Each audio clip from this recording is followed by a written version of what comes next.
también? Bueno, la idea entonces que les mencionaba es que durante este ciclo la idea central es conversar sobre el hígado y todas las patologías asociadas, ¿ya? Y para hablar del hígado y de las patologías hepáticas tenemos que hablar de la patología crónica y la patología aguda, ¿ya? Por lo tanto, mi intención es entre hoy día y el día miércoles tratar de cubrir todo lo que tiene que ver con el contexto de agudo, ¿ya? Para que ustedes entiendan un poco cómo ocurren las deficiencias en el tejido hepático y al ocurrir estas deficiencias, cómo vamos a poder en el fondo comprender, diagnosticar, hacer los exámenes de laboratorio de manera más adecuada y tratar en los casos que se pueda, ¿ya? Gracias ahí cuando me respondieron que el horario tenemos 2 horas el miércoles. Muchas gracias, ya. Parto entonces. Dentro de las patologías agudas relacionadas con el hígado, vamos a encontrar muchas patologías agudas, ¿ya? Pero probablemente la más relevante para la clínica son las hepatitis virales, ¿ya? ¿Por qué les menciono que hay muchas? Porque, por ejemplo, tenemos las intoxicaciones por fármacos, las intoxicaciones alimentarias, las infecciones, ¿ya? Pero todas conllevan el mismo tipo de daño en el tejido hepático, o muy parecido al daño. Por lo tanto, basta con que yo les hable de un tipo de agudez para que ustedes comprendan cómo va a funcionar el tejido hepático frente a este daño, ¿ya? Y como la más relevante en la clínica es la hepatitis viral, vamos a decantar hoy día por la hepatitis viral. Lo primero que tenemos que entender es que el tejido hepático, no sé si ustedes tuvieron clases o no de histología hepática, pero a grosso modo, el tejido hepático, o sea, el hígado se encuentra en el hipocondrio derecho, ¿ya? Y está de hecho sobre o descansando sobre nuestro riñón y está abajo el diafragma, ¿ya? Y tiene irrigación tanto arterial como venosa, de hecho se llaman arteria y vena hepática, y que ambas vienen del sistema mesentérico. Además tiene un sistema porta-hepático que viene a través del sistema circulatorio relacionado con la vía intestinal, que sirve para recoger nutrientes y ácidos grasos desde la alimentación. Todo el sistema de irrigación hepático termina en lo que se conoce como venas centrales, que es lo que ustedes ven ahí en un corte del tejido, o ahí también, y las venas centrales a su vez alimentan a la vena cava inferior. Por lo tanto, todo el líquido o el conjunto circulatorio que pasa por el hígado termina finalmente reposando en todo lo que tiene que ver con la circulación cardíaca, ¿ya? Y de hecho la mayor cantidad de volumen minuto que uno encuentra en el organismo se encuentra en realidad en el hígado, debido a que su tamaño es mucho más importante en cantidad, en volumen, que el del cardíaco, que es el encargado como bomba, obviamente, de mantener el sistema circulatorio, ¿ya? Si uno busca la unidad funcional del hígado, uno va a encontrar que en cualquier libro, de hecho esto es el Robin, si no me equivoco, uno va a encontrar que la unidad funcional es lo que se conoce como acino hepático, ¿ya? O lobulillo también, conocido habitualmente, ¿ya?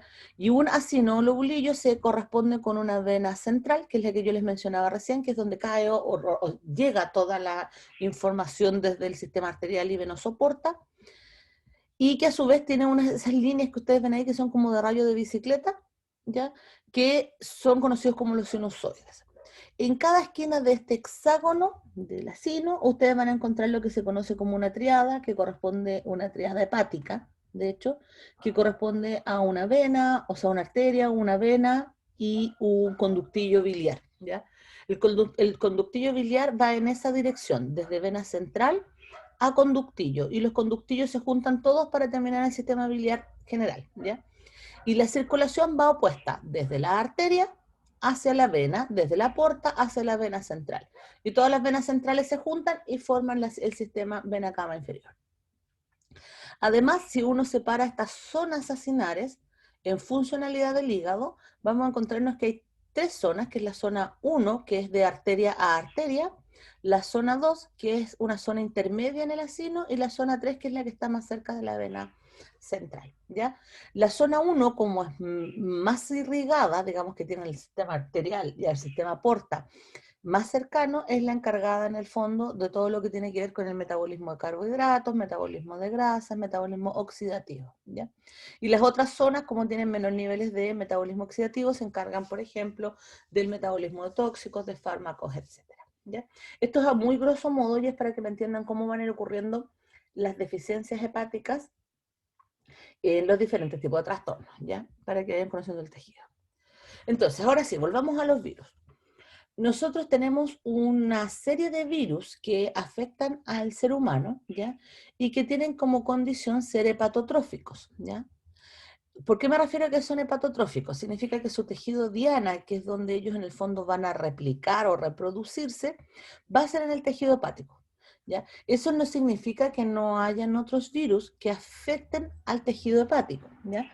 Por ejemplo, el virus del VIH o el Z-megalovirus e incluso el coronavirus afectan al tejido hepático, pero no es su tejido diana de preferencia. Por lo tanto, el hígado es solo uno más de los afectados por la infección de estos virus. ¿Ya? A diferencia de los virus hepatotróficos, que aquí el tejido de interés o el tejido blanco es el hígado. Por lo tanto, cualquier infección con estos virus va a terminar en un daño al hígado. ¿Ya? Ahora, dentro de los virus hepatotróficos nos vamos a topar con 6 subespecies reconocidas serológicamente, ¿ya? Donde las más relevantes son las 2 primeras, aunque se extiende hasta las 4 primeras. ¿Ya? Pero en Chile las 2 primeras son bastante relevantes. Una cosa importante, aquí nosotros tenemos un cuadro resumen solamente, no es necesario que uno se aprenda ni la hebra, ni el tamaño de la hebra de ARN, ni nada por el estilo, pero una cosa bien interesante de mencionar es que si bien son todos hepatotróficos, no pertenecen todos a la misma familia, ¿ya? Cada uno pertenece a una familia diferente viral, por lo tanto tiene un tipo de infectividad diferente, un tipo de componente de funcionamiento y de formación del virión diferente. ¿Ya?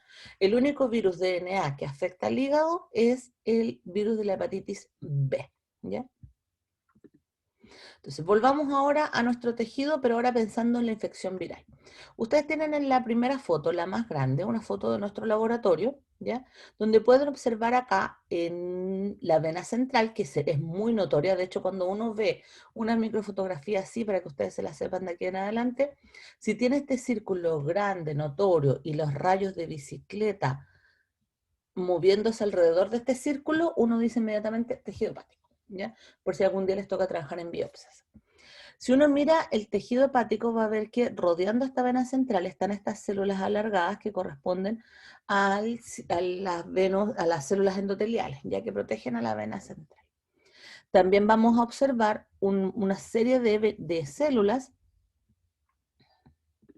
que se mueven desde esta estructura, que son esas así, ya que parecen como rectangulitos, no me quedan perfectos obviamente, y eso que ustedes ven ahí corresponde a lo que nosotros llamamos los hepatocitos. ¿Ya? Los hepatocitos son cadenitas de células que van en dirección vena central triada, ¿ya? Y ustedes si ven además van a observar aquí que muchas de las células que están en esta foto están en estado de división celular, ¿ya? ¿Por qué es interesante esto? Primero, el hepatocito como célula parenquimatosa es una célula altamente especializada, muy madura, muy comprometida. De hecho, está en una fase G0. Pero el hígado es uno de los pocos órganos, si no es el único, que bajo ciertas condiciones tóxicas o ambientales puede pasar desde fase G0 a G1, pero no como si naciera desde la nada, sino que nace ya con una información relevante para ejercer sus funciones metabólicas. ¿Ya? En el fondo el hígado tiene una capacidad única de regeneración. De hecho, se sabe que uno puede eliminar el 83% del hígado y el hígado va a sobrevivir. ¿Ya? Se forma o regenera un hígado nuevo. Es lento el proceso, no es rápido, ¿ya? Pero se puede. De hecho, existen muchas cirugías de ablación donde se quita una porción importante del hígado, por ejemplo, el lóbulo izquierdo completo o el lóbulo derecho completo, y se deja una masa cercana al 27%.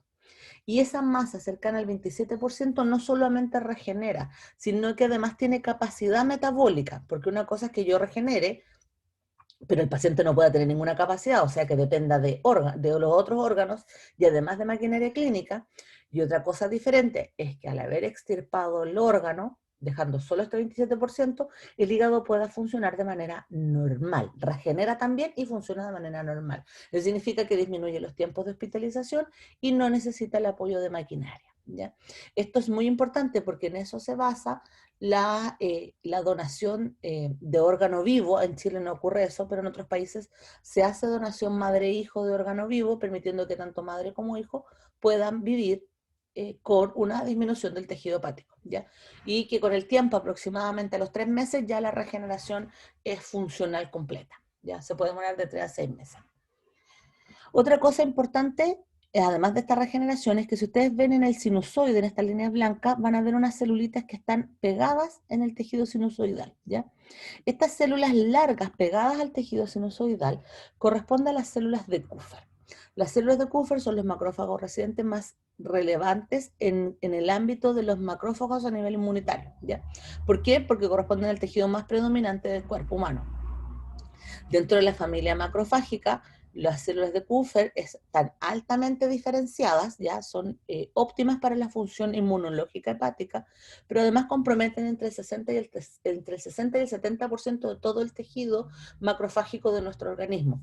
En el fondo, el 70 o el 60% de los macrófagos de nuestro organismo están maduros y están funcionales dentro del hígado, ¿ya? No es que maduren y se activen después, ¿ya? Es importante mencionarles todo esto porque veamos ahora qué pasa si el paciente tiene a nivel de biopsia una infección por virus de la hepatitis, independiente de cuál tipo de virus. Lo primero que uno observa, si uno se mueve hacia allá, el lápiz no me acompaña porque justo son fondos rosados, ahora sí. Si uno lo ve hacia allá, lo primero que uno observa es que lo que está al frente, a priori, a primera vista, si alguien no es experto, uno podría decir incluso, oye, pero si eso no es un hígado, ¿dónde está la vena central? La perdí, ¿ya? Eso que ustedes ven ahí, que es donde no están los acinos, estos son los acinos, y no ven la vena central, es lo que uno llama desorganización del acino. Las infecciones agudas graves producen una rápida desorganización del acino, donde las células hepáticas, o sea, el hepatocito se hincha, se vuelve gordito, se vuelve redondito, ahí tenemos otro, hay varios, pero es para que ustedes me entiendan, se vuelven redonditos y como se vuelven redonditos se pierde la forma del rayo de bicicleta. Y además ocurre que las venas colapsan, ya no se ve bien, pero ahí hay un colapso, acá hay otro colapso. Entonces, como colapsan, se cierra el espacio y por lo tanto la irrigación que llegaba a ese punto disminuye. Esa disminución produce a su vez una disminución de la cantidad de fluido que llega a vena cava inferior. Por lo tanto, el paciente con ese nivel de daño que ustedes ven ahí, el paciente ya es consciente. Tiene trastornos respiratorios, tiene trastornos cardiovasculares y además tiene muchísimo dolor en el hipocondrio derecho. ¿Ya? Otra cosa importante es que junto con las células de Kupffer, que eran estas alargaditas, aparece lo que uno conoce como la extravasación del componente inmunitario, que es todo lo que ustedes ven ahí como pintitas negras, ¿ya? Todo eso que ustedes ven ahí, esos puntitos negros, son en realidad componente inmunitario, leucocitos, neutrófilos, natural killer. De hecho, lo más común que ocurre cuando hay una hepatitis aguda es que haya una extravasación de neutrófilos y polymorfonucleares en primera instancia. Y finalmente, para limpieza del tejido, natural killer, ¿ya? Eso es como la estadía general. Ahora, si la agudez se prolonga en el tiempo, aparecen los linfocitos, ¿ya? Particularmente los TCD4. Otra cosa importante es que si uno ve, por ejemplo, la fotografía acá abajo, en algunos tipos de hepatitis, como la hepatitis C, por ejemplo, aparece un trastorno metabólico importante del sistema hepático y dentro de ello el trastorno metabólico más importante de la función hepática es el trastorno de los metabolismo de los ácidos grasos. O sea, si yo produzco un trastorno hepático, lo primero que va a ocurrir es un metabolismo mal hecho, por así decirlo, de los componentes grasos, ¿ya? Y por eso entonces aparecen esto que ustedes ven acá, que son vesículas blanquecinas, que no son nada más y nada menos que bolitas o pelotitas de grasa. Y ahí es lo que nosotros conocemos en la clínica habitualmente como esteatosis. Entonces, además de lo que les acabo de mencionar, va a aparecer en algunas situaciones agudas una estetosis por falla en las funciones metabólicas. Nuevamente, ustedes aquí ven las pelotitas, estos son linfocitos. Ustedes ven los linfocitos, ven los macrófagos, ven la pérdida de la estructura del hepatocito, ven la desorganización de la sino.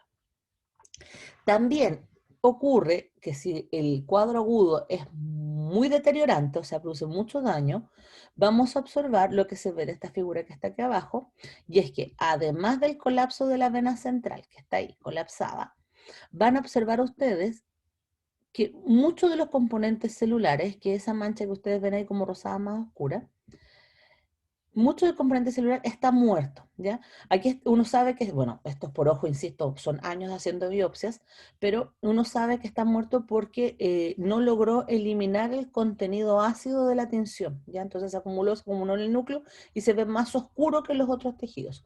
Estos son todas hematoxilinas eosinas, ¿ya? Entonces ahí nosotros también podemos ver otro componente de necróticos, ¿ya? Entonces la necrosis es un componente esencial para poder distinguir y decir, oye, aquí hay muchísimo daño en el tejido hepático. Si la necrosis fuera solo cercana a la vena central, uno diría que el daño no es grave, pero cuando se forman puentes como estos que ustedes ven aquí, que este sector se une con el de abajo, uno aquí ya está hablando de daño en el tejido grave, ¿ya? Recuerden que el hígado para ser funcional necesitábamos que funcionara al menos un 27% sin necesidad de apoyo de maquinaria, ¿ya? O sea que en el fondo si uno tiene un daño hepático y tiene menos del 70% dañado, no nos vamos a dar cuenta que tenemos daño hepático. ¿Ya? Uno recién se da cuenta cuando empieza a aparecer todos estos componentes que ustedes ven al frente. ¿Ya? Sigamos. ¿Cómo es la manifestación entonces en el paciente? Lo anterior era cómo se veía una biopsia. ¿Cómo ahora es la manifestación clínica? Y aquí, insisto, me refiero a todas las agudeces, particularmente a las virales, pero a cualquier agudez. La manifestación clínica de un paciente con algún tipo de hepatitis, independiente de si sea viral o no, va a ser malestar general, fatiga y náuseas, anorexia y artralgia, ¿cierto? Mucho dolor, mucho cansancio, mucha necesidad de descansar, como si estuvieran anémicos, ¿ya? Una febrícula muy baja, casi que no se nota, o sea, estamos hablando de un 36.8, 7.2, no más que eso, ¿ya? Hasta aquí, si uno lo plantea, va a decir, oye, pero estos son cuadros de gripe, esto es un cuadro de algún trastorno respiratorio alto, o esto incluso una anemia, un trastorno circulatorio. Entonces, con esas datas es imposible saber que el paciente está con una condición hepática, ¿ya? Al menos que por ser un virus, o sea, que ser una hepatopatía por virus, el paciente informe que tuvo, por ejemplo, conductas de riesgo y pudiese tener hepatitis B o que estuvo en una zona de alta tasa de infectividad de la hepatitis A. Pero si el paciente no lo informa, es imposible saber que hay una hepatitis, ¿ya? ¿Qué signos sí nos van a entregar información? Pero aquí ya es cuando ocurre el daño hepático importante. Va a padecer prurito, ¿ya? El prurito más común de la enfermedad hepática es el prurito palmoplantar. La verdad es que es prurito en todo el cuerpo, pero como las capas dérmicas son gruesas y tienen baja sensibilidad nerviosa en los otros tejidos, el prurito se siente muy poco, ¿ya? El prurito se debe a un aumento de la bilirrubina debajo, o las subcapas dérmicas. La bilirrubina es altamente hidrofóbica, o sea, se une muy bien a los lípidos. Y nosotros bajo las capas dérmicas tenemos una buena cantidad de lípidos. Por lo tanto, la bilirrubina se une a estos componentes lipídicos y ocupa espacio. Y la ocupación de este espacio activa los sistemas mastocíticos, ¿ya? Y eso genera liberaciones finas de histamina, pero lo suficientemente potentes como para que el paciente lo sienta como una molestia, ¿ya? De hecho, el hecho de que te piquen las manos de manera continua es un símbolo de que algún tipo de patología hepática estás cursando, ¿ya? Tiene que ser de manera continua, obviamente, no accidental. Lo otro que vamos a observar es que el paciente va a tener coluria. Coluria corresponde al aumento de la coloración de la orina. El color amarillento de la orina, particularmente el de la orina de la mañana, se debe a un aumento de la bilirrubina indirecta, que es la bilirrubina conjugada, que es la bilirrubina que viene desde el sistema porta-hepático, ¿ya? Que es una bilirrubina que tiene un color bien característico, que es un derivado de los amarillos. Bueno, si nosotros tenemos un aumento de la función hepática sin poder eliminarla por la vía de las heces, producto del daño hepático, parte de esta bilirrubina conjugada se va a devolver a sistémico y el riñón lo va a concentrar.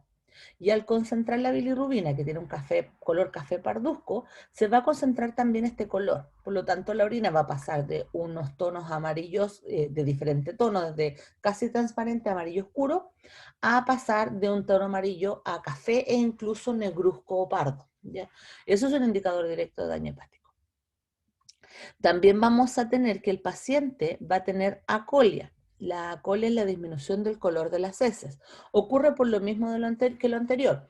Si el hígado no es capaz de excretar la bilirrubina conjugada por la vía porta-hepática, no va a poder colorear las heces y por lo tanto las heces van a llegar a ser de colores muy claros. Van desde verde claro hasta blanco absoluto, ¿ya?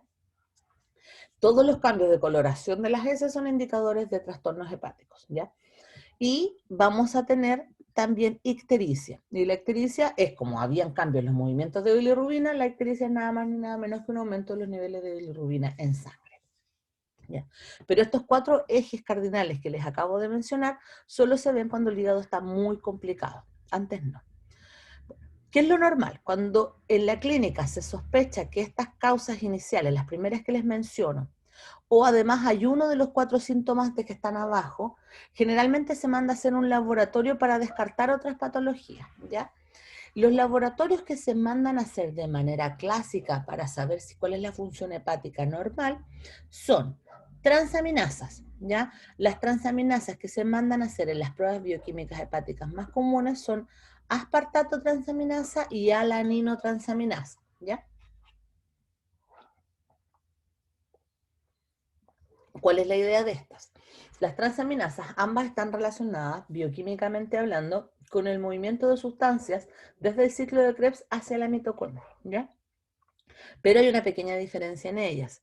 La ALT es la que está afuera de la mitocondria, por lo tanto corresponde al componente citoplasmático. Y la AST está en las capas internas, o sea, intramembrana en la mitocondria, por lo tanto corresponde a una transaminasa que nos va a indicar de cómo está la funcionalidad mitocondrial, ¿ya?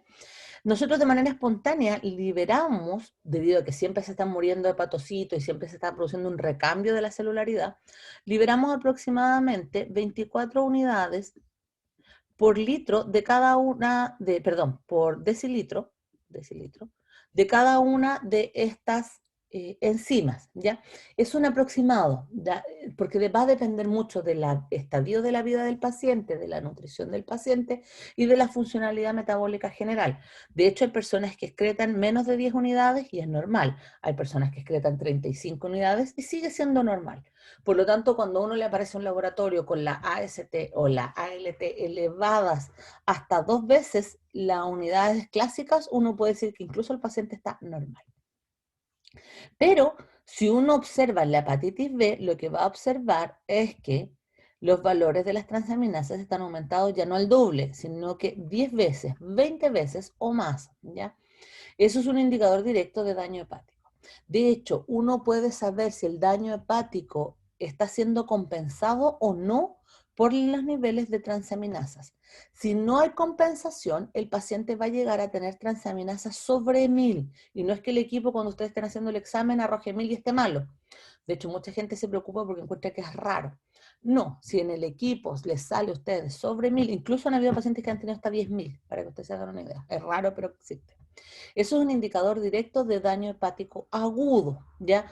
Ahora, si además de estar aumentada la AST de manera exagerada, está aumentada de estar aumentada la ALT de manera exagerada, que es un indicador de función citoplasmática, tenemos aumentada la AST, nos vamos a topar con que el daño hepático es profundo, o sea que en el fondo hay necrosis del tejido, porque reventó, por así decirlo, a la mitocondria y a la membrana citoplasmática exterior, ¿ya?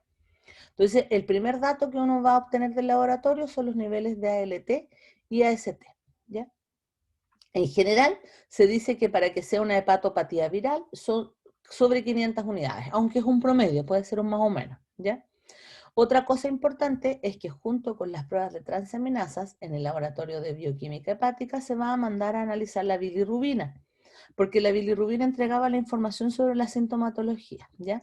Y cuando se refiere a bilirrubina, se refiere a la bilirrubina conjugada y no conjugada, es decir, la que proviene de las vías sistémicas por degradación de los grupos hemo y aquella que proviene de la vía intrahepática por metabolización de la bilirrubina, ¿ya? Para así también saber cuál es el origen de la bilirrubina que está elevada. Lo más probable es que estén ambas, ¿ya? También se hace un análisis de fosfatasa alcalina porque la fosfatasa alcalina, si bien está en muchos tejidos, como huesos, riñones, etcétera, la elevación exagerada de la fosfatasa alcalina es un indicador de que hay un problema a nivel de la vía biliar, ¿ya? Y también es importante, cuando ya se sospecha del virus, hacer una serología específica. En el fondo, analizar si es virus A, virus B, de la hepatitis A, de la hepatitis B, etcétera, ¿ya? Otra cosa importante es que junto a la sintomatología del paciente y al laboratorio, hay que hacer descarte de otras situaciones. Por ejemplo, hay que descartar daño hepático por otros virus, siendo lo más común el daño hepático por VIH, ¿ya? ¿Para qué? Porque así nos va a permitir tratar. Si el problema es el VIH, vamos a tener que entonces mejorar la triterapia del paciente. Si el problema es un virus de la influenza, entonces habrá que tratar la base del virus de la influenza, ¿ya? Si el problema del paciente es una hepatopatía, por ejemplo, por amebas, ya no por virus, sino por amebas, entonces habrá que tratar con una amebicida. Entonces, lo primero es el tratamiento diferencial. Lo segundo, saber qué medicamentos toma el paciente para saber si de alguno de ellos es hepatotóxico. Por dos motivos. Uno, si el medicamento es hepatotóxico, hay que hacer la retirada inmediata del medicamento para evitar dañar más el tejido. Pero lo segundo es que los medicamentos pueden terminar en insuficiencia hepática y muerte, ¿ya? Por lo tanto, el retiro no es solo para evitar el daño, sino que además es para mejorar la sobrevida del paciente. También evaluar la aparición de alcoholismo en el paciente, ya que también es otro tipo de daño agudo y crónico. La aparición de patologías crónicas de nuestro paciente, no todos van a ser jovencitos sanos que hacen una hepatopatía aguda, muchos de ellos probablemente van a ser pacientes crónicos que hacen una hepatopatía aguda. La presencia de enfermedades de la vía biliar, que son los clásicos, los cólicos biliares, ya, que en el fondo corresponde a cálculos que están entorpeciendo la vía biliar y que en cuyo caso se requiere cirugía. Las hepatitis isquémicas, ya sea por trauma o por daño cardíaco, y los trastornos metabólicos generales como la diabetes, trastornos insulínicos, trastornos hipotiroidios, etc. ¿Ya? Vamos entonces ahora con las hepatitis. Una vez descartada todas estas situaciones potenciales de daño hepático, entendiendo cómo es la biopsia hepática, entendiendo cuál es el laboratorio hepático, vamos a cada una de las patologías. ¿Ya? Primero, tenemos el virus de la hepatitis A. Tengo aquí una consulta. Ya, me preguntan acá que cómo reconoce cuando un fármaco es hepatotóxico o eso tienen que estudiarlo y reconocerlo. Ya, miren. Yo les voy a comentar lo siguiente. Primero, yo sé que ustedes como carrera no tienen el curso de farmacología. ¿Cómo lo sé? Porque soy la coordinadora de farmacología de la universidad. Y es una pelea que yo he dado desde que llegué. Que yo creo que ustedes deberían tener algún grado de conocimiento de farmacología porque les permite a ustedes razonar de mejor manera el laboratorio y los diferentes análisis, ¿ya? Para poder en el fondo tomar decisiones adecuadas. También entiendo que están súper colapsados y ponerles además otro módulo sería complejo.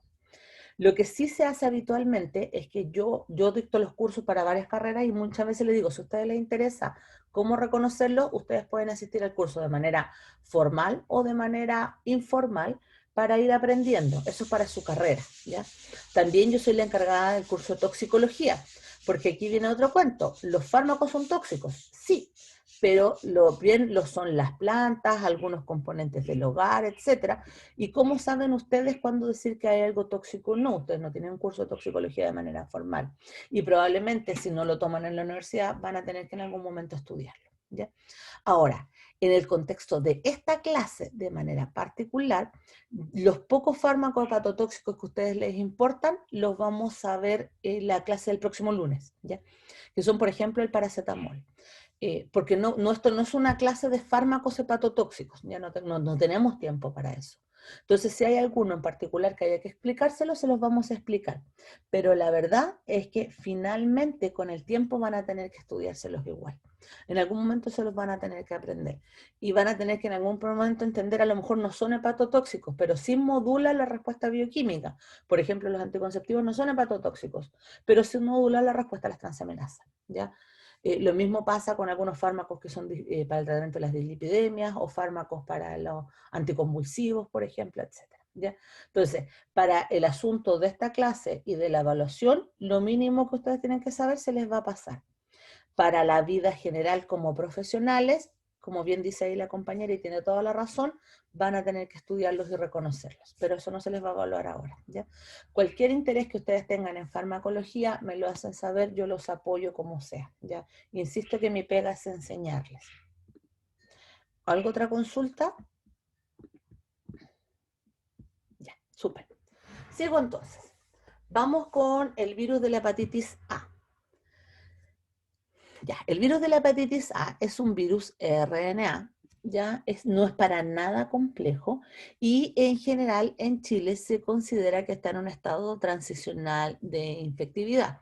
¿Qué significa esto? Que si bien nosotros no somos endógenos para el virus, existe eh, un gran componente infeccioso asociado a los cambios migratorios de nuestro país, ¿ya? Eso no es ni bueno ni malo, sino que simplemente corresponde que en ciertas áreas del país haya que tener una mayor precaución sobre la infectividad del virus de la hepatitis A, ¿ya? Espérenme un segundo. ¿Se despertó mi hija justo?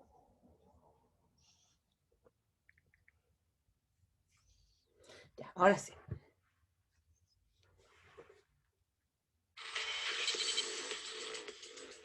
Ya, vuelvo.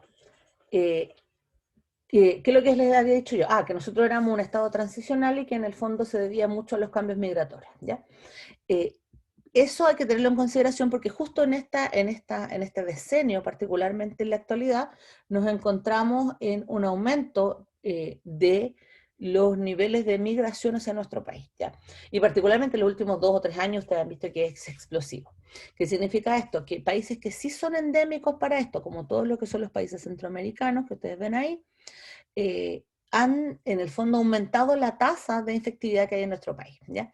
Una cosa súper importante, si uno hace un análisis por ciudad, que desgraciadamente que en el mapa no se permite, de la cantidad de diagnósticos que hay, por ejemplo, en la zona sur versus la cantidad de diagnósticos que hay en la zona norte, nos vamos a encontrar siempre que en la zona norte la cantidad de diagnósticos por hepatitis A es muy alta, ¿ya? Tanto es así que los programas de vacunación en Chile asociados a la hepatitis A están activos en la zona norte de Chile. Nosotros en el Maule, por ejemplo, no tenemos dentro de nuestro calendario la vacunación contra la hepatitis A, ¿ya? Producto de que acá no deberíamos tener un aumento notorio y sostenido de estas infecciones, ¿ya? Otra cosa importante es que una vez que uno tiene contacto con el virus se demora en incubar entre 2 a 6 semanas. Y esto va a depender mucho de la condición general del paciente. ¿Ya? Y normalmente o usualmente la transmisión no es parenteral, sino que la transmisión es oral fecal, ¿ya? O fecal oral, ¿ya? Los más comprometidos poblacionalmente son los niños pequeños y las cuidadoras de niños pequeños. ¿Por qué ocurre esto? Porque los niños en general tienen poco cuidado con el aseo y la higiene fecal, ¿ya? En las guarderías especialmente. Por lo tanto, un niño enfermo transmite rápidamente a la sala tiene contacto con las heces del menor, ya sean los bancos, las mesas, los platos, etcétera, o la misma zona donde se cambian los pañales, y eso genera que se transmita a los otros compañeritos y los compañeritos a sus tías o cuidadoras, y ellos a sus hermanos y sus hermanos a sus padres, etcétera, y eso se va transmitiendo, ¿ya? Esa es la forma más común de transmisión en nuestro país, ya no significa que sea la única. Además, el segundo riesgo, además de la escolaridad temprana en el sentido de las guarderías, etcétera, el segundo riesgo es la falta de sistemas de higiene tempranos, ¿ya? En el fondo, lugares donde el acceso al agua es muy limitado, ¿ya? En Chile existen muchos sectores con acceso al agua muy limitados, pero de la zona de Quinteros hacia arriba, o sea, todo el norte, tiene zonas como Illapel, por ejemplo, donde es agua cero, ¿ya? No agua cero de lluvia, sino que agua guión cero, o sea que en el fondo las personas no tienen suficiente agua para poder mantener sus sistemas de higiene de manera óptima, ¿ya? Entonces apenas tienen agua para beber para ellos y sus animales, con menor razón van a tener para mantener la higiene de manos, cuerpos, baños, traseros, etcétera, ¿ya? Entonces eso aumenta aún más la tasa de aparición de la hepatitis A, ¿ya? Y por eso es que es una complicación en Chile. ¿Ya? Otra cosa súper importante es que una vez que el paciente ha sido infectado con el virus de la hepatitis A y ha respondido de manera inmunológicamente correcta, el paciente va a obtener inmunidad permanente, es decir, que nunca más se va a volver a infectar o sobreinfectar con hepatitis A. Vamos a ver la historia natural del virus. Ustedes este gráfico lo pueden encontrar en cualquier parte de internet por si acaso, solo que yo tomé el que encontré que era más fácil de leer, ¿ya? ¿Cómo es la historia del virus de la hepatitis A? Uno se infecta por contacto fecal oral en el día 0 o 1. Aproximadamente a las 4 semanas, y es una prox porque puede ser un poco más lento, uno va a encontrar que la carga viral del paciente es extremadamente alta si uno hace una serología de la carga, ¿ya? Aunque rara vez se hace serología de carga viral en hepatitis A. ¿Qué es lo que también vamos a observar? Que entre las 4 y las 6 semanas, o sea, en este punto, los niveles de transaminasas, particularmente ALT por el daño hepático, van a estar extremadamente elevadas, ¿ya? Ahora, uno dice, bueno, pero yo no le voy a andar haciendo a todo el mundo niveles de transaminasa. No, la verdad es que lo primero que uno va a tener es que el paciente va a estar sintomático. Aproximadamente al mes posinfección, el paciente va a empezar con el cuadro de fiebre baja, de malestar general, de prurito, va a empezar con la ictericia y con un dolor profuso y importante en el hipocondrio derecho. Eso lo va a hacer consultar, la consulta le va a mandar a hacer una transaminasa, en realidad un perfil bioquímico hepático, y se van a topar con un aumento de las transaminasas, ¿ya? Si las transaminasas están altas, lo más probable es que el paciente esté infectivo, ¿ya? Y por lo tanto hay que poner en cuarentena. Si las transaminasas están bajas, uno no va a saber si todavía el paciente está aumentando la curva o está decayendo de la curva. Lo que sí es importante es que esto hay que informarlo, porque lo más probable es que si este paciente tiene un aumento de la función hepática, hay que hacer una serología, y ahora sí se hace la serología, para ver si el paciente está haciendo respuesta inmunológica o no contra el virus, ¿ya? Si es una zona endémica de hepatitis A, lo más probable entonces es que se haga una serología de hepatitis A, ¿ya? Ahora, si el paciente además estuvo en contacto estrecho con otro paciente que ya está diagnosticado con hepatitis A, o sea, con el caso cero, se le hace a todo el sector, a todos los contactos, se les hace serología para ir evaluando la aparición de estos síntomas, ¿ya? La serología corresponde mayoritariamente a una IgM contra el virus de la hepatitis A y una IgG contra el virus de la hepatitis A, ¿ya? Dentro de los 3 primeros meses, 3 a 4 meses, el paciente va a ir aumentando los niveles de IgM, lo cual se va a ir correlacionando con la disminución de los síntomas del paciente. O sea, cada vez se siente mejor y esto se correlaciona con un aumento de la IgM. La IgM no produce inmunidad de memoria, así que por lo tanto solo es una sensación de bienestar. El paciente va a producir inmunidad de memoria aproximadamente entre los 5 y los 6 meses, ya puede demorarse hasta un año. Cuando el paciente ha logrado el título de IgG alto, entonces podemos decir que el paciente está curado y que el paciente tiene memoria, ¿ya? Una cosa sí importante es que una vez que los títulos de IgM están altos, lo más probable es que el paciente no sea infectivo, ¿ya? Entonces es el momento de que si el paciente clínicamente se siente bien y además tiene una IgM alta, uno le puede dar el alta, por así decirlo. Uno le da el alta para que ya pueda ser funcional. ¿Cuánto se demora un paciente en estar funcional? Entre 2 y 3 meses, ¿ya? O sea, no es una patología que uno le da una licencia por 15 días y se acabó. No, de hecho la cuarentena dura aproximadamente un mes. Puede durar hasta 2 meses dependiendo en qué parte del título está la infección, ¿ya? Sigamos. Bueno, pero si es fácil de tratar, si es fácil de controlar y basta con hacer una cuarentena, ¿por qué entonces todos los servicios se ponen histéricos, por así decirlo, cuando aparecen brotes de hepatitis A? Pasa que uno de los grandes problemas de la hepatitis A es que produce un cuadro que se llama hepatitis fulminante. Es muy poco común, es solo un valor inferior al 1% de los pacientes infectados. Entonces, si tú tienes una población muy chica de aproximadamente 15 o 20 pacientes que lograste aislar y poner en cuarentena, lo más probable es que ninguno de ellos te haga hepatitis fulminante. Pero si esto se te sale de las manos y aumenta la población infectada, empieza a aumentar la probabilidad de que aparezca la hepatitis fulminante, ¿ya? Cuando aparece la hepatitis fulminante, es una hepatopatía donde, que lo que les decía yo, transaminasa sobre 10.000, disfunción hepática con pérdida del tejido hepático con sobre el 80%, ¿ya?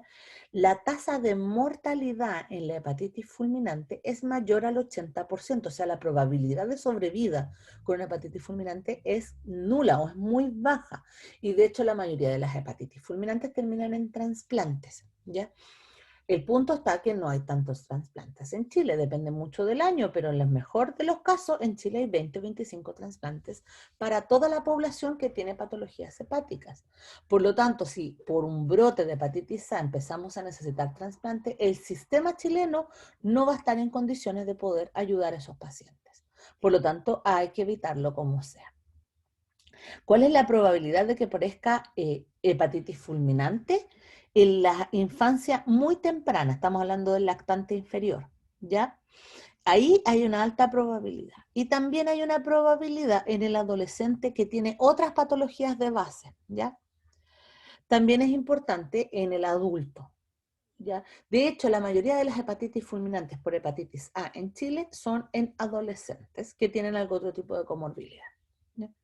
Otra cosa importante es que la hepatitis A no forma patología crónica, es decir, que una vez que el paciente se recupera, no solamente se recupera en forma inmunológica, sino que además se recupera de forma tisular, es decir, el tejido vuelve a su función normal y no se pierde funcionalidad hepática, ¿ya?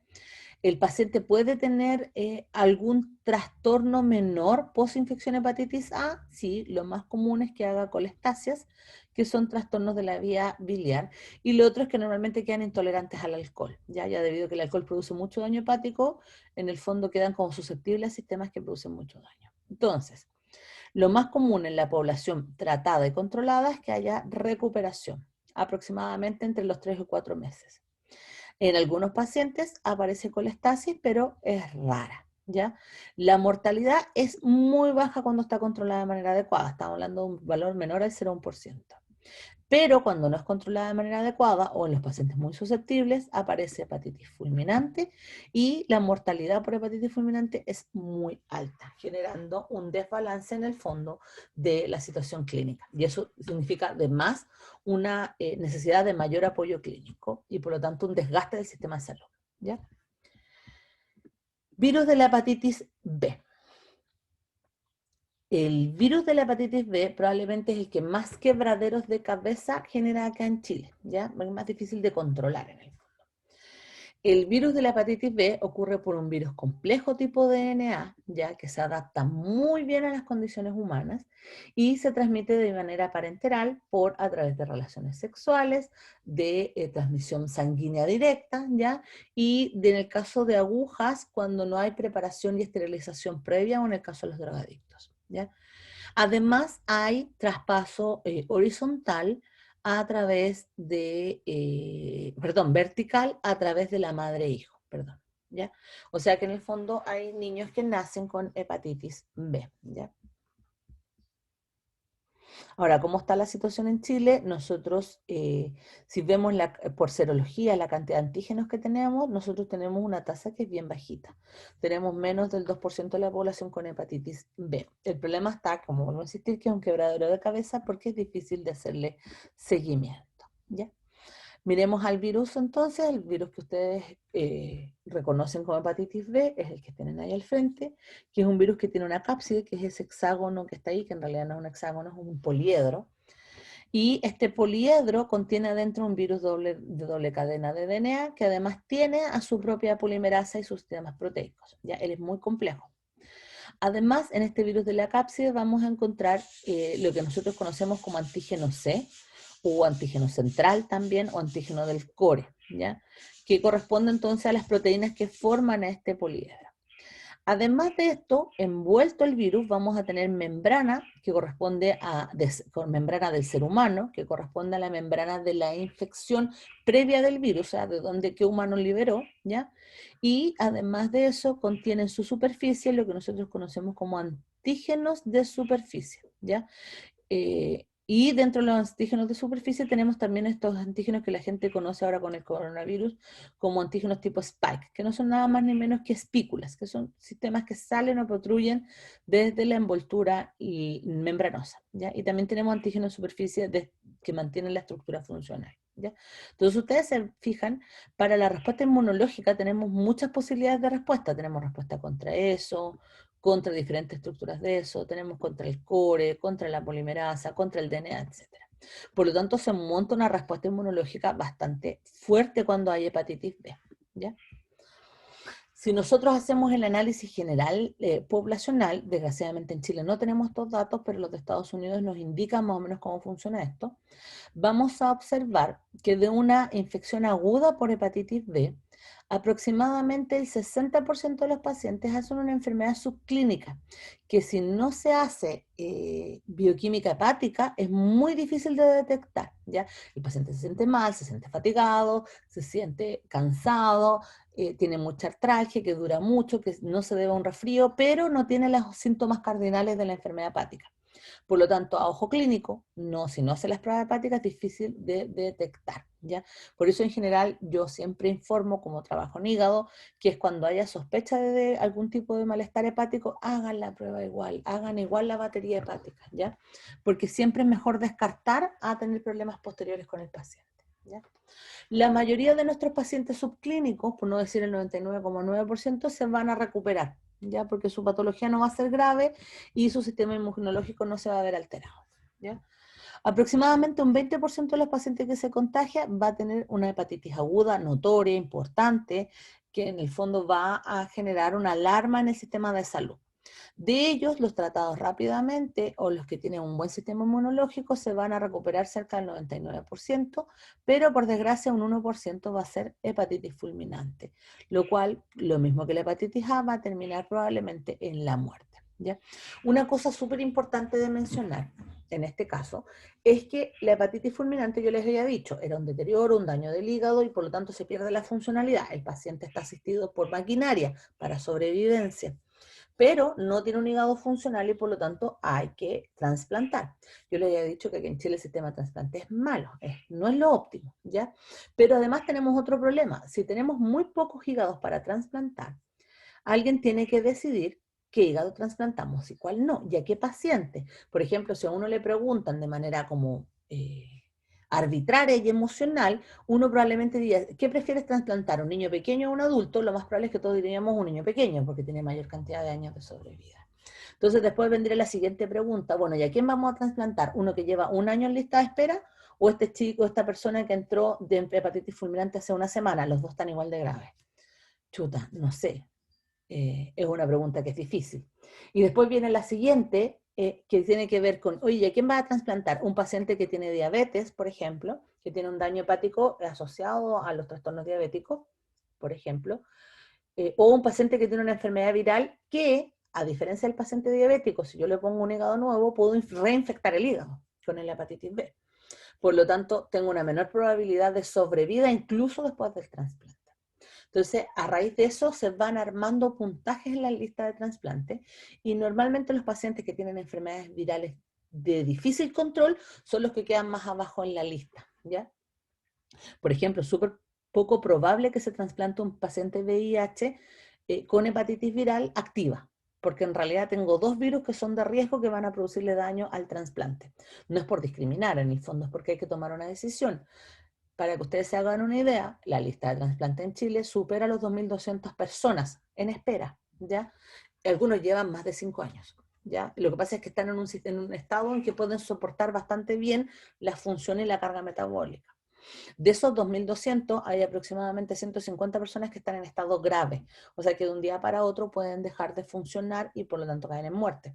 Y como les decía yo, la media de trasplantes no es mayor a 25, de hecho hay años en que son solo 5 trasplantes. Entonces es mayor la tasa de probabilidad de muerte por ausencia de trasplante que el trasplante en sí como alternativa. Por eso es que es un tema que es súper delicado y se debe racionalizar y razonar todo lo poco que hay para poder tomar una decisión adecuada, ¿ya?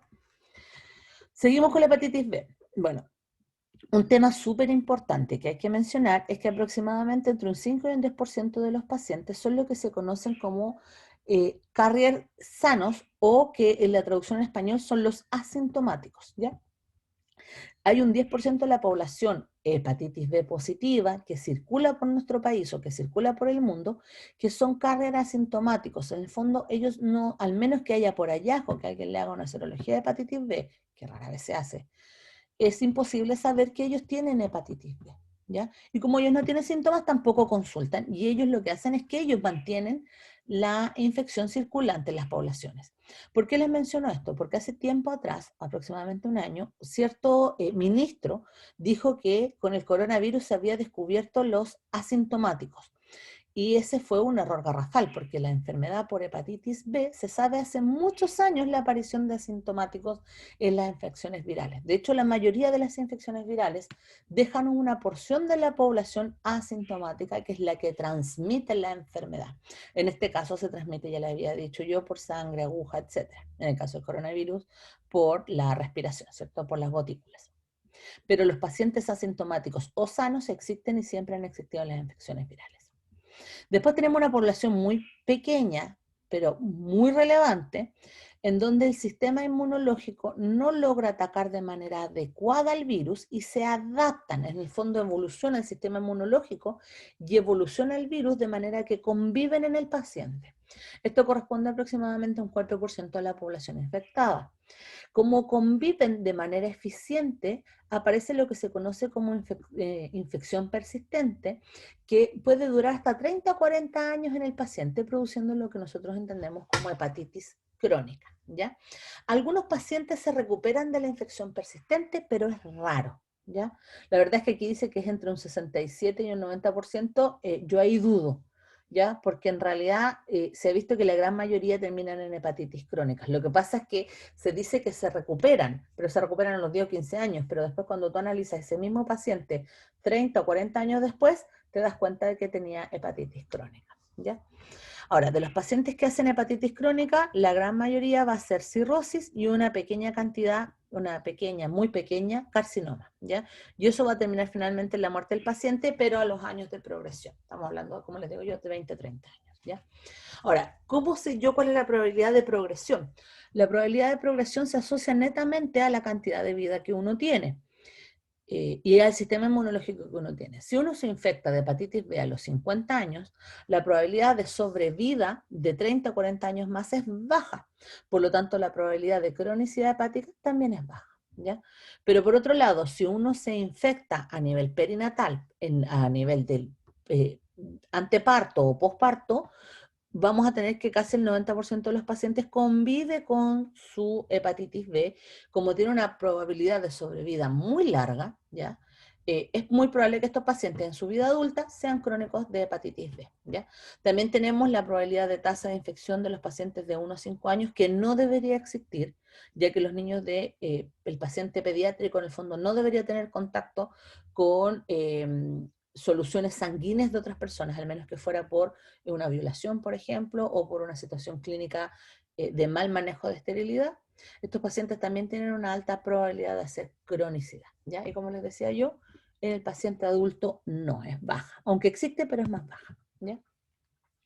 ¿Cómo ocurre el daño por la hepatitis B en el tejido? Ocurre por una destrucción debido a la tasa de replicación viral. Cuando el virus empieza a replicarse, debido a que es un virus complejo, necesita una muchísima maquinaria del tejido hepático y esa maquinaria va a desgastar en cuanto a nutrientes, a minerales, a componentes en el fondo nucleares, va a desgastar al hepatocito y esto va a generar la muerte viral, o sea, la muerte celular. Además, el aumento de viriones, es decir, de cuerpos virales dentro de una célula, va a hacer que la célula, por un asunto de espacio, estalle y también ocurra necrosis, ¿ya?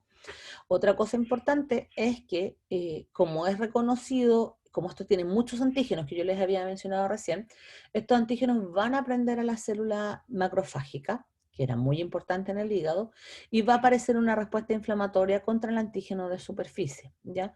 Y la respuesta inflamatoria puede ser de dos tipos, ¿ya? O en realidad puede ser de tres, pero de dos tipos es relevante. Si la respuesta inflamatoria es hiperactiva, o sea, es demasiado potente para eliminar el virus, va a aparecer la hepatitis fulminante.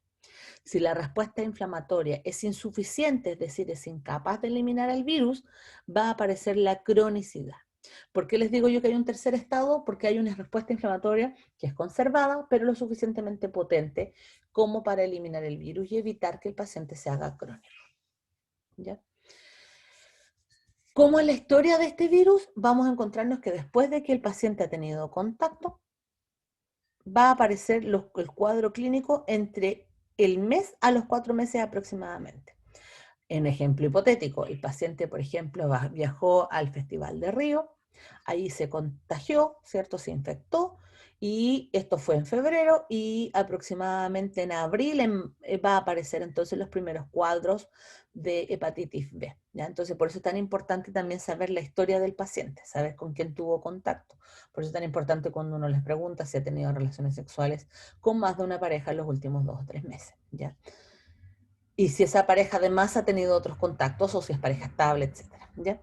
¿Cuál es la situación general? El paciente va a tener prodromos de cuadros gripales, es decir, hace mucho tiempo, hace muchos días, muchas semanas, que se siente agotado, que tiene trastornos nasales, que tiene goteo nasal, tiene febrícula, tiene artralgia, etcétera, ¿ya?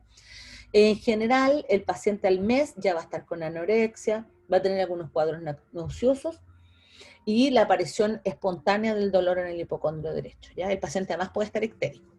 Después, entre los 2 y los 4 meses, el paciente sí o sí va a estar ictérico, ¿ya?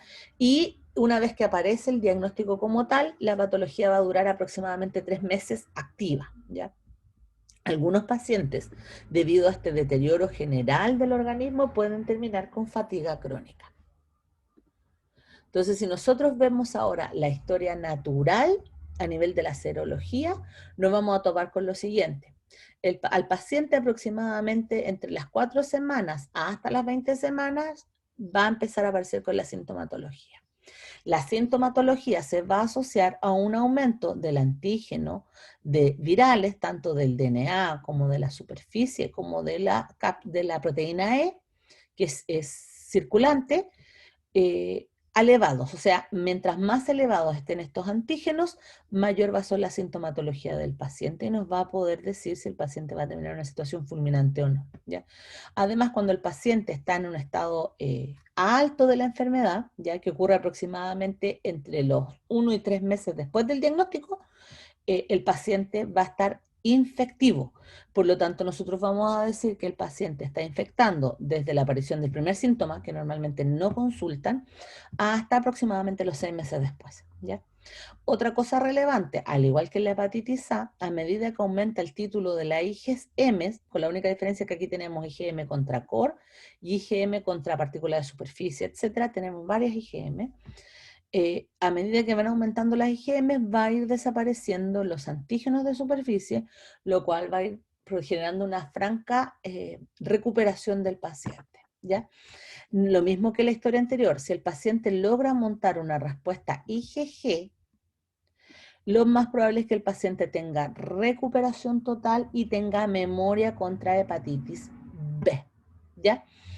Pero para que se monte la IgG se demora cerca de 1 año o más, o sea, pueden demorarse 1 o 2 años en que se fonte de manera adecuada la IgG. Por lo tanto, es importante que al paciente que ha sido infectado contra hepatitis B se le haga seguimiento, además de los primeros 6 meses por asunto de la enfermedad aguda, se le haga un seguimiento a los 6 meses después de que se ha dado el alta aguda, y después al año y después a los 2 años, para ver efectivamente si montó o no una respuesta inflamatoria adecuada. Además, les dejo allá enfrente una fotito del señor Pablo Valenzuela, ¿ya? ¿Alguien sabe quién es Pablo Valenzuela? ¿Lo ha escuchado alguna vez en su vida?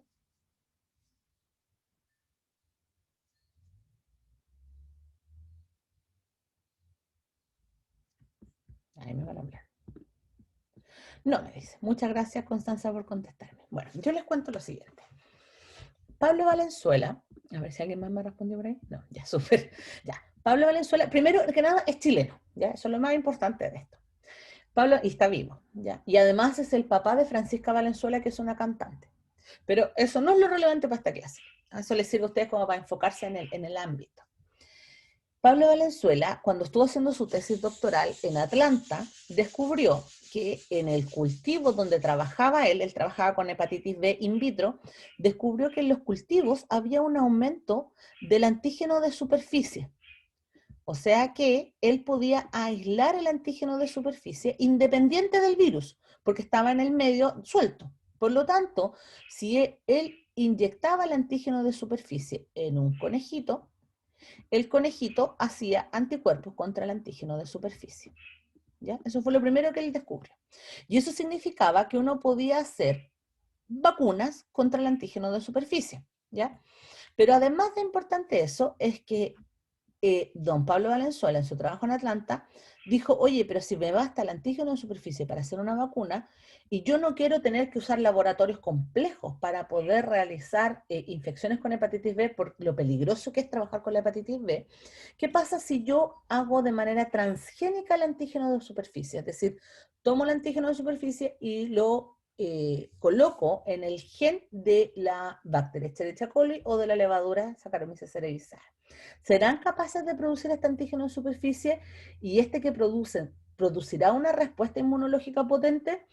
Y después de que hizo esto, el caballero encontró que sí, que efectivamente se producía la respuesta inmunológica potente y que era posible hacerla de manera transgénica, ¿ya? Producto de eso, entonces se creó a nivel mundial la primera vacuna transgénica del mundo. Es la primera de todas, fue contra la hepatitis B, ¿ya? Y correspondió a la tesis doctoral del señor Pablo Valenzuela. El señor Pablo Valenzuela, por desgracia, no era una persona muy millonaria en esos tiempos y por lo tanto decidió vender la patente que él tenía a una empresa X, ¿ya? Y la empresa le ofreció que él se quedaba, creo que era como el 0,04% de las ganancias de cada vacuna. En ese momento nadie sospechaba que esas vacunas iban a ser tan importantes, ¿ya? Y él después se vino a Chile, montó su laboratorio aquí en Chile, etcétera, y está viejito. Ya todavía tiene interés mundial, pero ya está viejito. El punto relevante es que, además de ser la primera vacuna transgénica con la cual se crearon todas las vacunas posteriores a la que él descubrió, o sea, además de eso, se descubrió que la vacuna que ustedes tienen que tener puesta, porque ustedes son alumnos que trabajan en salud, era la vacuna óptima para mantener la respuesta inmunitaria independiente de la infección. A ustedes se les inyecta esto, en el fondo, ¿ya? En realidad se les inyecta el antígeno, no se les inyecta el anticuerpo. Se les inyecta el antígeno para que ustedes hagan el anticuerpo contra la hepatitis B. Y es extremadamente eficiente. Tanto es así que en los personal de salud a nivel mundial se ha logrado erradicar la infección o la sobreinfección con hepatitis B, ¿ya? ¿Por qué les menciono esto? Porque como él vendió su patente, él no pudo ser elegible para premio Nobel. Recuerden que el hecho de descubrir una vacuna contra una enfermedad que era una situación grave hace 20 años atrás ya era suficiente para el premio. Pero además de eso descubrió la primera vacuna transgénica del mundo. Es segunda posibilidad para hacer un premio, ¿ya? Y además pensar que casi todas las vacunas que estamos teniendo en la actualidad, todo lo que se descubrió ahora contra las vacunas del coronavirus, se basan en la tecnología que descubrió Pablo Valenzuela. Por lo tanto, el caballero merecería mucho más crédito, pero como en Chile no se quiere al propio, en general se le hace muy poca publicidad, ¿ya? Para que ustedes sepan que en Chile las cosas se hacen y se hacen muy bien, ¿ya? Y él tiene un laboratorio en la actualidad que se llama Fundación Ciencia y Vida, donde ellos siguen trabajando en una vacuna, pero ahora contra la hepatitis C, ¿ya? Pero les ha costado bastante, eso sí, y contra el VIH. Para que en el fondo lo conozcan y comprendan que la vacuna que ustedes se han puesto, que deben haberse puesto, nace de la idea de un chileno. Ya. Vamos ahora con el virus de la hepatitis B. ¿Qué pasa si el paciente no hace la respuesta inmunológica apropiada? Si el paciente... ¿A todo esto qué hora es?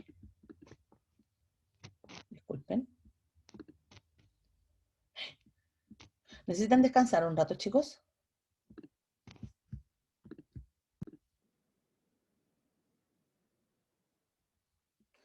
Sigo. ¿Qué pasa si, lo que les decía yo, si nuestro sistema inmunitario, después de infectarnos contra la hepatitis B, no es lo suficientemente poderoso y por lo tanto convive con el virus? Lo que va a ocurrir es que el virus se va a integrar al DNA de las personas y va en el fondo a convivir. Es decir, que si el paciente está sano, el virus va a producir poca carga viral, incluso puede llegar a carga viral cero, es decir, que en la sangre no haya carga. Pero si uno hace una biopsia hepática, uno se va a encontrar con que el paciente tiene virus de la hepatitis B, ¿ya? Y por lo tanto van a convivir súper bien. El paciente va a seguir su vida normal y el virus va a seguir escondido ahí, ¿ya? ¿Cuál va a ser el problema? Que si el paciente se va a mantener absolutamente asintomático por mucho tiempo, ¿ya? Después de haber sido agudo, o sea, después de haber tenido hepatitis B. Pero con el tiempo va a empezar a aparecer una fatiga crónica debido al desgaste hepático, ¿ya? Y por lo tanto al desgaste en el ciclo de las proteínas, el desgaste en el ciclo de los ácidos grasos, etc. ¿ya? Y cada vez que el paciente tenga una patología cualquiera que produzca inmunodepresión y que por lo tanto el sistema inmunológico no pueda mantener a la raya el virus, va a aparecer una nueva hepatitis aguda, ¿ya? Cualquier cuadro, desde una gripe común y corriente hasta una gastroenteritis, va a aparecer entonces la agudez y el paciente va a volver a tener toda la sintomatología anterior, va a volver a ser infeccioso, va a volver a tener daño hepático, ¿ya? Y ese daño con el tiempo va a ir generando daño en el tejido. Y por lo tanto, va a aparecer fibrosis en el hígado y la fibrosis va a llegar a un estado de cirrosis, ya que es el estado terminal de la cronicidad hepática. Y eso va a estar compensado por un par de años, pero en algún momento el paciente se va a descompensar. Normalmente, para descompensarse requiere lo mismo que lo anterior, que el daño sea mayor al 80%. Por lo tanto, el paciente no solamente se va a descompensar tempranamente, sino que en realidad el paciente se va a descompensar cuando está en una vida adulta ya mayor, más de 60 años, más de 70 años, etcétera. Que además calza con que los pacientes toman mayor medicación, consumen más sustancias que pudiesen ser deleterias, ha pasado por accidentes cardiovasculares, etcétera. Lo que a su vez va a generar una mayor probabilidad de descompensación y finalmente la muerte del paciente, ¿ya? Aquí tengo una pregunta. ¿A qué se refiere con el desgaste del ciclo metabólico? ¿A que se reduce la actividad del metabolismo o que el hígado se desgasta por el metabolismo? En realidad es la primera excepción que hace usted, a que el hígado no se desgasta por el metabolismo, el hígado es el ente metabólico. Lo que va a ocurrir es que el hígado va a funcionar menos porque hay menos células funcionales y por lo tanto se va a reducir la tasa metabólica del paciente, ¿ya? Que es lo que usted pone ahí, reduce la actividad del metabolismo, ¿ya? ¿Qué significa eso? Por ejemplo, esto en cifras, por ejemplo, un adolescente para funcionar necesita el 100% de su tasa metabólica, por eso es que los adolescentes se mueven, tienen más energía, comen más también, ¿cierto? Y duermen más, ¿ya? Siempre va a requerir en ciertas etapas de la vida más tasa metabólica que en otras. En el embarazo se requiere más tasa metabólica, o si han tenido un accidente de tránsito, su cuerpo necesita más tasa para poder restaurar tejidos. En estos pacientes, como tienen menos células hepáticas, su tasa metabólica es más baja. Por lo tanto, no pueden producir todas las proteínas que el organismo necesita. No pueden producir todos los factores de coagulación que el organismo necesita. No pueden mantener la homeostasis de la glucosa. No pueden mantener la homeostasis de los ácidos grasos. ¿Qué significa eso? Que cada vez que el paciente requiera algún gasto metabólico grande, el hígado no va a ser capaz de compensarlo. Y si el hígado no es capaz de compensarlo, se reduce la actividad final y total del paciente, ¿ya? Y empieza a aparecer daño en otros tejidos. No sé si eso se explicó bien o les sirvió de respuesta. Ya, súper.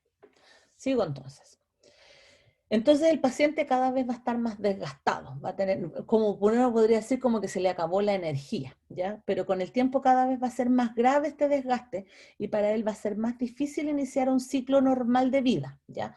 Y va a aparecer lo que les decía yo, que era la fatiga crónica. Están siempre cansados, siempre les duele muchísimo el uso de la muscularidad, o sea, el uso de los músculos, ¿ya? Y va a llegar un momento donde el hígado va a estar tan dañado que va a aparecer una falla fulminante, pero por daño crónico. O sea, que no es una falla fulminante que el paciente no esperaba que ocurriera. No, la verdad es que él sabía que le iba a ocurrir, solo que no sabía cuándo iba a ocurrir, ¿ya? Pero vamos a llegar a la falla fulminante terminal, ¿ya? Y lo otro es que en algún porcentaje de los pacientes este exceso de trabajo hepático va a llevar a un hepatocarcinoma, ¿ya? Y va a caer por la vía de la oncología. Las hepatocarcinomas son de pésimo diagnóstico, ya para que ustedes sepan, no más de 6 meses de sobrevida, al menos que sea muy chiquitito y muy contenido. Vamos terminando. Los dos primeros eran los más importantes y por eso me demoré tanto en explicarlos. Los que vienen son poquitos, solo para que los conozcan. Tenemos el virus de la hepatitis C, también es un virus de RNA, es súper simple este virus, es un virus de hebra simple, y el único problema que tiene este virus, por desgracia para ustedes, es que existen 6 genotipos variables, ¿ya? Y además existen subvariabilidades de los 6 genotipos. Eso significa que cuando uno hace una genotipificación del virus de la hepatitis C, uno puede caer en hasta 100 o 200 variantes de la misma genotipo inicial, ¿ya? Y eso genera, en primera instancia, que es muy difícil crear una vacuna, pero además es muy difícil hacer un diagnóstico asertivo de en qué etapa de la enfermedad está el paciente. Porque uno dice, ok, tiene hepatitis C, pero ¿cuál es el título? ¿Y el título es bajo porque es de la variante baja o el título es bajo porque el paciente se está recuperando, por ejemplo? ¿Ya? Además, el virus de la hepatitis C tiene regiones hipervariables, ¿ya? Que permiten arrancar del sistema inmunológico. Y por lo tanto, si bien el sistema inmunológico lo ataca en la agudez, lo más probable es que no logre atacar completamente y eliminar el virus de la hepatitis C completamente, y eso va a generar que el virus termine escapando siempre del sistema inmunológico y produciendo cronicidad. Pero es una cronicidad mucho más grave que la de la hepatitis B. Y lo otro importante es que como no logro montar la respuesta inmunológica de manera adecuada, además no formo anticuerpos neutralizantes y por lo tanto el paciente siempre está infectivo, con más carga o menos carga, pero siempre está infectivo. ¿Ya?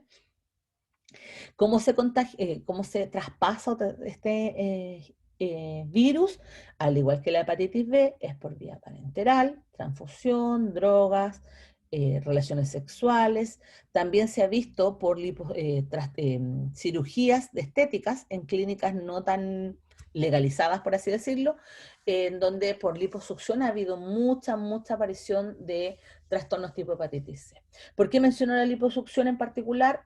O los tatuajes en particular, porque la mayoría de las otras cirugías estéticas, como son de alta complejidad, se hacen en clínicas autorizadas, pero muchas de las liposucciones se hacen, al igual que el tatuaje, en lugares que no necesariamente están sanitariamente autorizados de manera adecuada y no ocurre la esterilidad que uno esperaría, ¿ya? Y por lo tanto, así como se transmite. Por suerte en Chile es súper poco común, ¿ya? Y de hecho, en general está asociado a personas que vienen desde la zona europea, ¿ya? Y que en el fondo generan nichos de hepatitis C. Pero un título alto de hepatitis C ya de por sí es un mal diagnóstico para el paciente.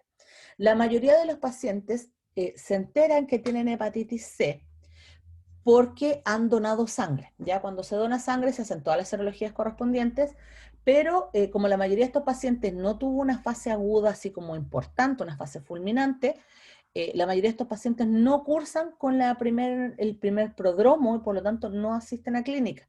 Y nunca se hacen el examen contra la hepatitis C. Pero cuando van a donar sangre les llega de vuelta el aviso de que tienen que rehacerse el examen producto de que dieron positivo para hepatitis C general y ahí empieza el análisis de las variantes, ¿ya? Entonces, generalmente, como les digo yo, es un mal diagnóstico.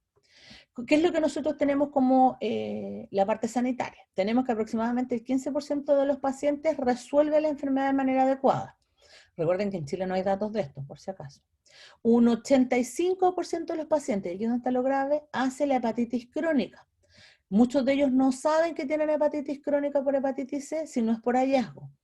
Y de ellos, muchos hacen enfermedad estable mientras no tengan caídas inmunitarias, o sea, mientras no tengan inmunodepresiones, el paciente se va a mantener normal y probablemente se va a morir de otra patología.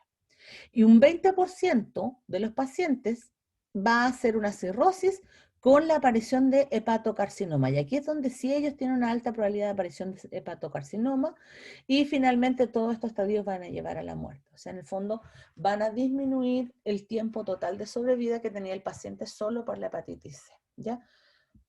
Es muy raro que hayan hepatitis fulminantes, porque es muy raro, porque el sistema inmunológico nunca se logra montar de manera adecuada, ¿ya?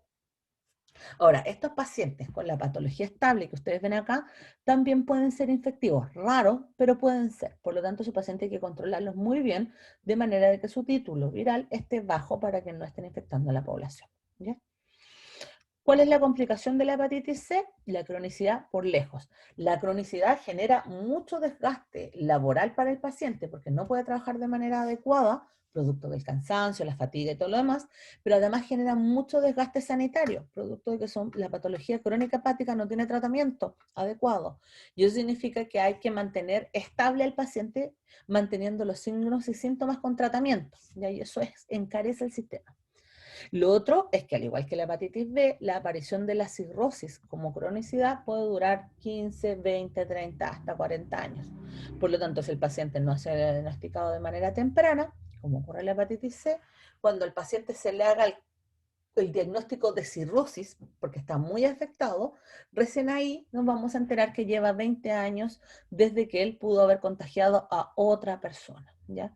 Entonces es un tema también delicado porque en el fondo él probablemente contagió a uno o dos más y ese es uno o dos más hay que ubicarlos para ver cómo está su sistema hepático. Y eso en Chile no hay plata para eso, ¿ya?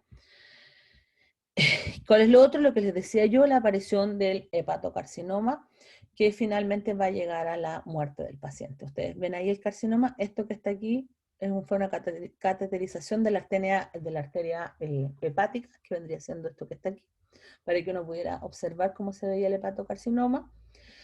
Y si ustedes se fijan, esto que está aquí, este es el lóbulo derecho y esto que está aquí es el lóbulo izquierdo. Y si ustedes se fijan aquí, esto es un hepatocarcinoma. Con esa masa dentro de nuestro cuerpo es imposible una sobrevida, ¿ya?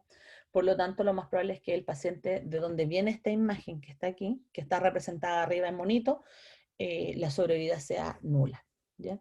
Los pacientes, finalmente, estos pacientes hacen insuficiencia hepática, hacen trastornos hipertensivos portales, que lo vamos a ver el próximo lunes, y son pacientes que finalmente son inmunodeficientes. O sea, que no tienen un sistema inmunológico, nunca lograron montar un sistema inmunológico óptimo, ¿ya? Nos vamos con el último de relevancia clínica, que es el virus de la hepatitis delta. Este virus es bien chistoso, por si acaso. De hecho, por muchos años se le llamó virus no A, no B, ¿ya? Para que ustedes se hagan una idea de lo raro de este virus. Primero, es un virus incompleto de RNA, es decir, que además de ser RNA, o sea, además de tener una cápside y una molécula de RNA, su componente RNA no es completo, no tiene toda la información que él necesita para sobrevivir. O sea, dentro de los virus es lo más simple, comillas, ordinario que puede haber dentro de un virus, ¿ya? Y por lo tanto, este virus, como está incompleto, les faltan proteínas, o sea, producción de ciertas proteínas que le permiten la sobrevida, entre comillas, ¿ya? La proteína que les falta es el virus de la superficie, o sea, el antígeno de la superficie viral, ¿ya? Y para poder sobrevivir, entonces, necesita el antígeno de superficie viral de otro virus. Como estos son virus hepatotróficos, el único virus que produce antígeno de superficie viral dentro de los hepatotróficos es el virus de la hepatitis B. Por lo tanto, el virus de la hepatitis delta, para sobrevivir, requiere que el paciente tenga una infección por virus de la hepatitis B. ¿Ya? Así de divertido es esto, o de extraño es esto. ¿Ya? ¿Cómo se transmite? Se transmite por vía parenteral, pero recordar que o se transmite junto con un virus de la hepatitis B, los dos juntos, las dos patologías, o se transmite a un paciente que ya tenía hepatitis B antes. Si, por ejemplo, alguno de ustedes tiene contacto con el virus de Delta y ustedes no tienen hepatitis B, no se pueden contagiar con el virus de la hepatitis Delta. ¿Por qué? Porque ustedes no tienen antígeno de superficie, ¿ya?